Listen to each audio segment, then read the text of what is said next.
In June 2010, Vietnam's National Assembly rejected a proposal to build a north-south high-speed rail line connecting Hanoi and Ho Chi Minh City. This proposal, backed by Japanese companies, failed to win the legislature's approval due to its high $56 billion price tag, about half of Vietnam's GDP in 2010. However, the proposal has been revived recently.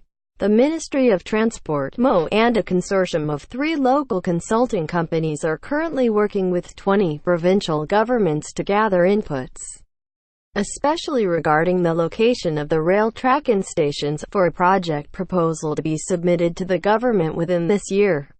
The proposal will discuss and make recommendations on, among other things, technologies, investment cost, and operational issues.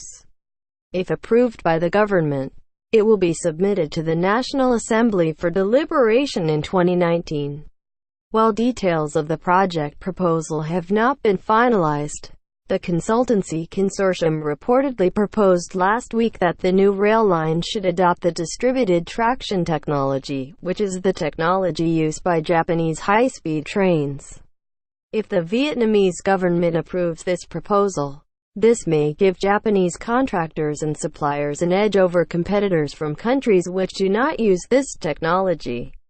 Despite the failure in 2010, the Japanese government and companies continue to maintain a high level of interest in the project, with the Japanese International Cooperation Agency (JICA) in 2013 sponsoring a study of the Hanoi, Vinh, and Nha Trang, Ho Chi Minh City sections of the proposed line.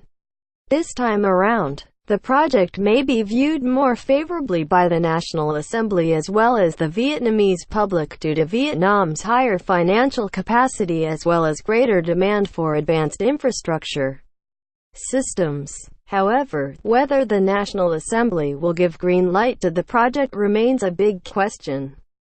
The most important issues will be the cost of the project as well as the source of funds to finance its construction. Vietnam's recent budget constraints and increased public debts mean that a heavy price tag and unattractive financing terms will likely cause the project to stall again. Japanese stakeholders will not want to have the project rejected once again, given the commercial significance of the project as well as the efforts they have invested in it so far. The proposal to use the distributed traction technology, if eventually adopted by the Vietnamese government, will be welcomed by them and is an early indicator of the Vietnamese government's preference for foreign partners in developing the project, while working with Vietnamese partners to make the project more sellable to the Vietnamese public and lawmakers. Japanese companies may also need to keep an eye on their Chinese competitors who benefit from China's large funds available for overseas high-speed rail projects under its Belt and Road Initiative.